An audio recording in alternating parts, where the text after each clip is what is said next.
best in their mind to take the party forward.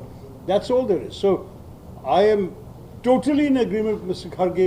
There is no debate between us on anything larger. There are no political issues dividing us. It is merely a question of how to take this party forward.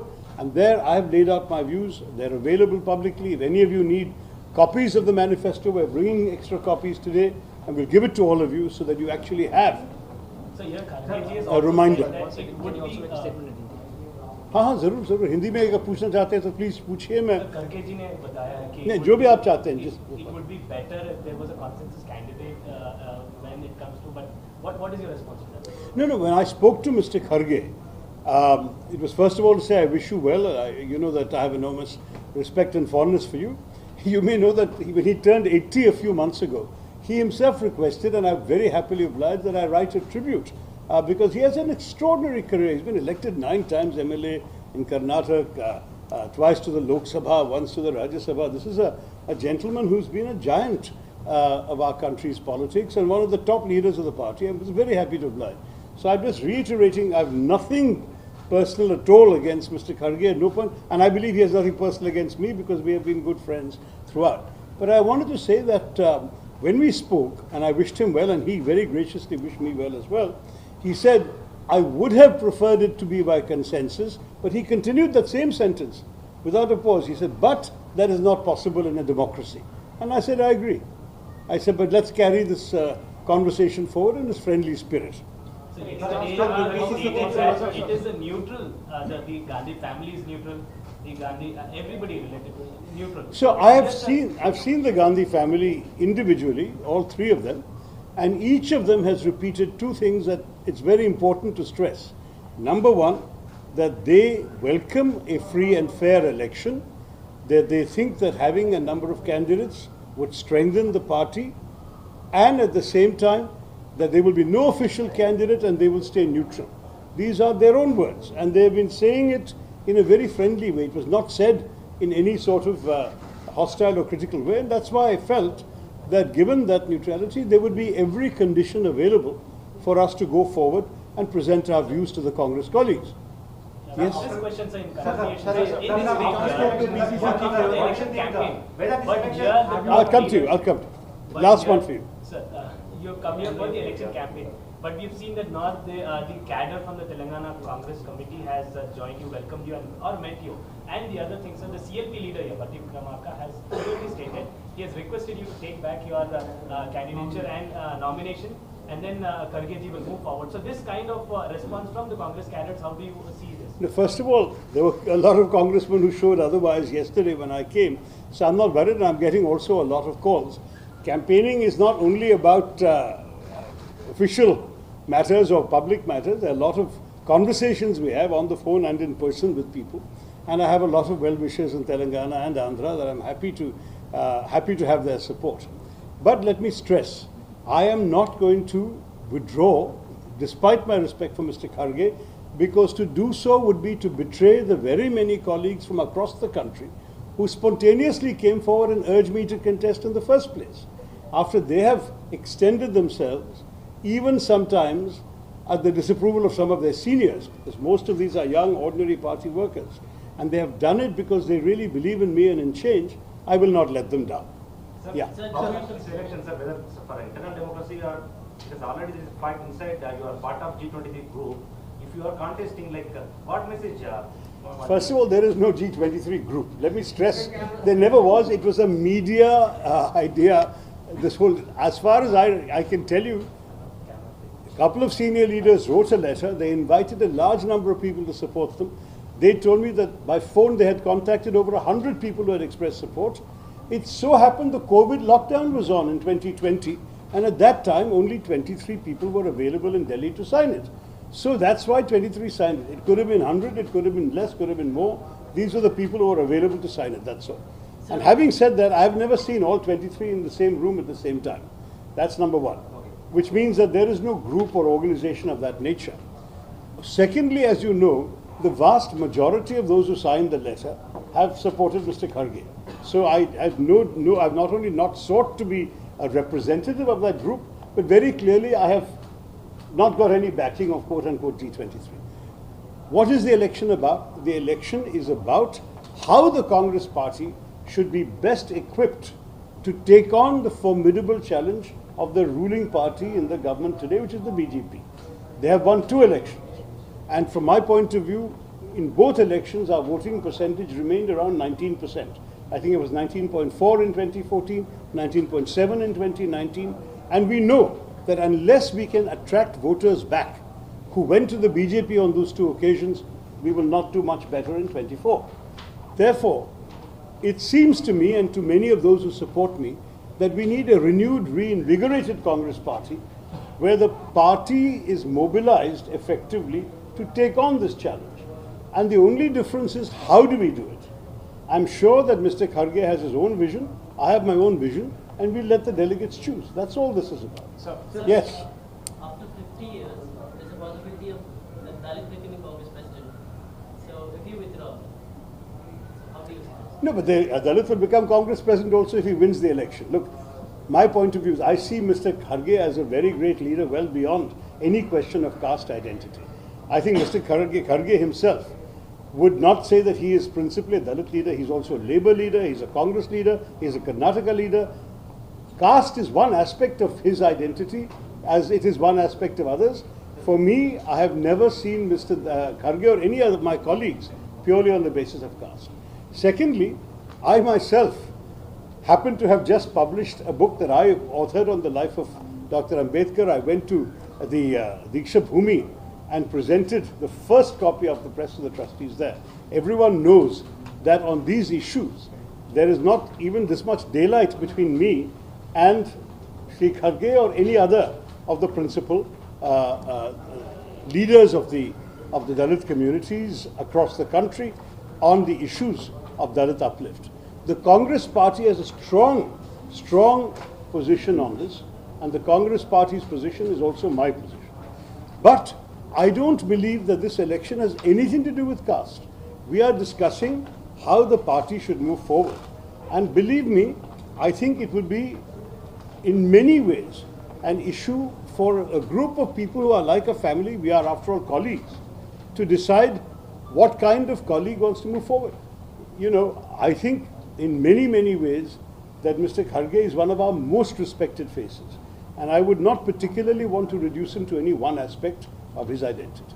Sir, any chance to do? Oh yeah, so just to say, we have the full manifesto in both English and Hindi, and we have a summary in Telugu, just the 10 points. Here we have a little more detail. I will.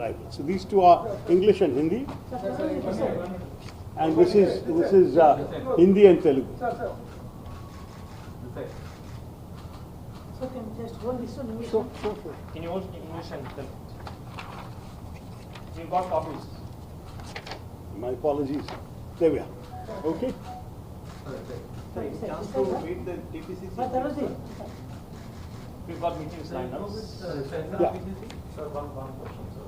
Sir, there are some who say that Mr. Kharge is the official candidate. And what is the response from the voters to your campaign? So the first question is, there is no official candidate, and in fact the Chief Election Authority, Shri Madhusudan Mistry, said this openly to the press, and I tweeted the relevant excerpt from his remarks, where he said कि एक आधिकारिक उम्मीदवार नहीं है, और अगर किसी ने कहा कि वो हाईकमान के समर्थन के साथ लड़ रहे हैं, ये बात सही नहीं है. And he said that twice in his remarks, ये बात सही नहीं है. So I want to stress to everybody, as far as the party is concerned, as far as the Gandhi family is concerned towards me, and as far as the election authority in the party has announced, there is no official candidate. And on that basis, what we are seeing is 2 unofficial candidates who are putting forward their visions for the party to officially decide in the election. Sir, That's the second part of the question, sir. Sorry. The response to your campaign. It's only begun, but what I've got so far is phenomenal. I'm getting both calls and messages from around the country. Now, there are really 3 categories of responses. There are those who are delegates and voters. Those we are still tapping individually, but so far, when we have called people, the response has been overwhelmingly positive.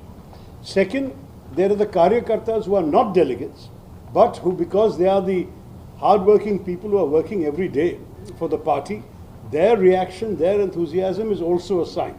And that we have seen everywhere, including in my two sort of physical appearances in both Nagpur and in Hyderabad yesterday. Then the third is the general public, including those who are active supporters of Congress on social media handles and so on. And there you will find that, of course, the opinions are always divided in such forums. The balance is again overwhelmingly in my favor.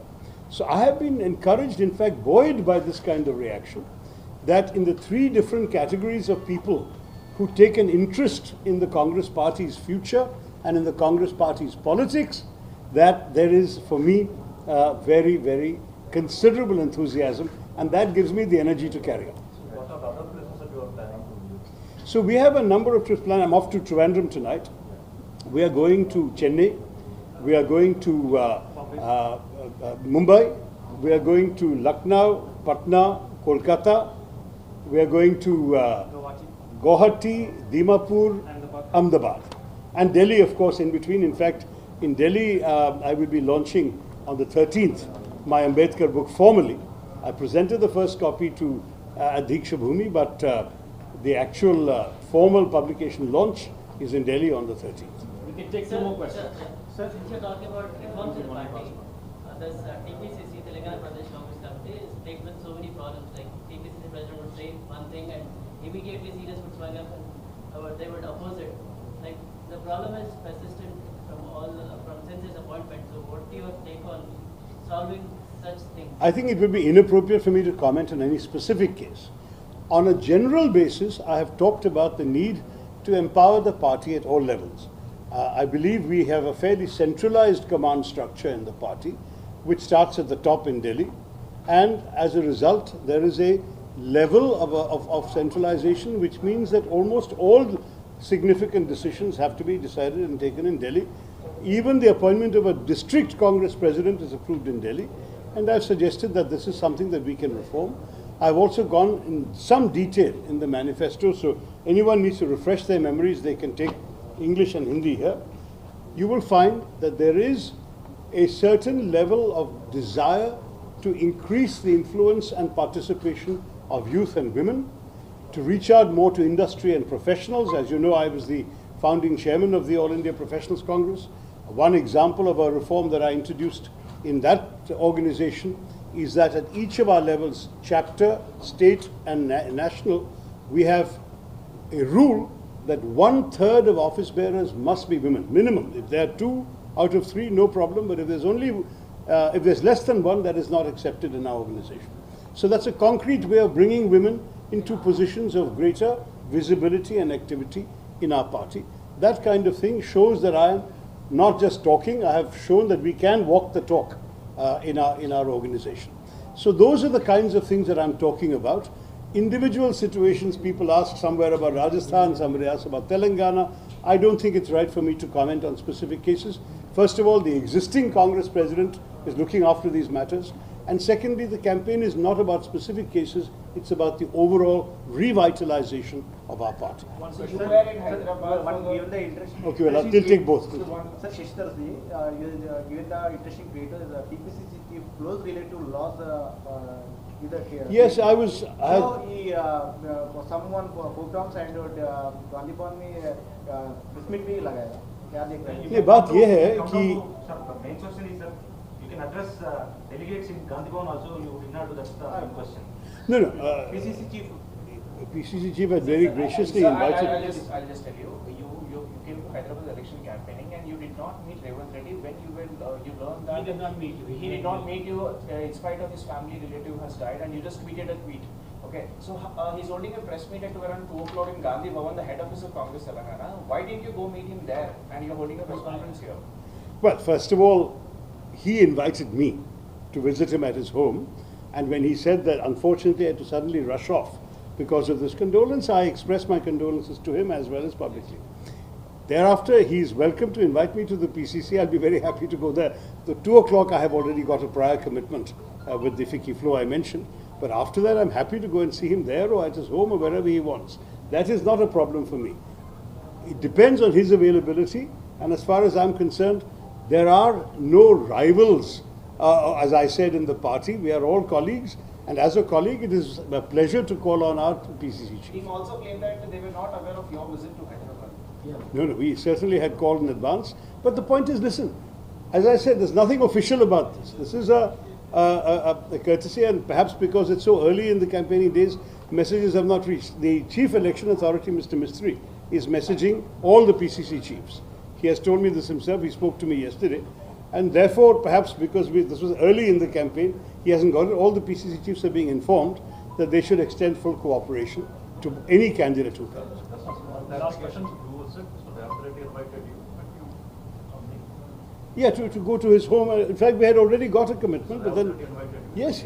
He said, please come over, have a cup of coffee at my home, etc. I said, pleasure to do that. And so it was all planned, and then suddenly this happened. He sent me a very polite message saying, because of this tragedy, he had to leave. Okay. देखिए, हाँ, last one. Rahul Gandhi is your fellow parliamentarian from Kerala. Yes. Do you think you have his support for your? No, look, I don't think it's right for anyone to claim anyone else's support. Let those who are supporting show their support or express their support. I think the Gandhi family staying neutral is entirely appropriate because they have a special place in the party. So I have not asked individual members of the Gandhi family to either support me or to not support me and support someone else. They have said they're staying neutral. I think I welcome that step. Thank you. Sir, one thing that is disturbed, sir. How do you see the CLP leader calling that you to take back your nomination and then telling that they are going to support Khargeji openly in a press conference? Listen, every congressperson, man or woman, is welcome to support whoever they like. That is the basic rule of any democracy. As long as there is no binding commitment made by any leader that forces an institutional entity in the party, that Mr. Mistry has made clear is not acceptable. Because, for example, if a PCC passes a resolution saying everyone will vote for either Mr. Kharge or for me, just even everyone will vote for one candidate, that Mr. Mistry said would not be acceptable because under the Congress Constitution, voting is an individual right. Will you take up this issue to Mistry? No. I think let anyone say what they want. I don't mind. Today a CLP leader is calling for one candidate. Tomorrow another CLP leader may call for another candidate. Let's not worry about that. Ultimately, look, when the voter goes to the booth, which is in the PCC headquarters, it is a secret ballot. And they will decide in their own mind and their heart whom they want. And I will be very happy to accept their verdict. That is what democracy is all about. They will decide. Thank you very much. In the previous days, there was any comments on you in the organ. A rather enthusiastic group of young congressmen at the airport and again on the road coming here, and I have to say I'm very touched and moved by it. This is, I think, in some ways, a very spirited support that I'm getting from a lot of young Karyakartas in the party, in different parts. At the same time, it's a very short election. We only have until the 16th of October to campaign. 17th is the voting in our respective state capitals and Pradesh Congress Committee offices. So I'm going only to some places because there's only time to go to some places. But wherever possible, I'm reaching out to colleagues, and I have tried to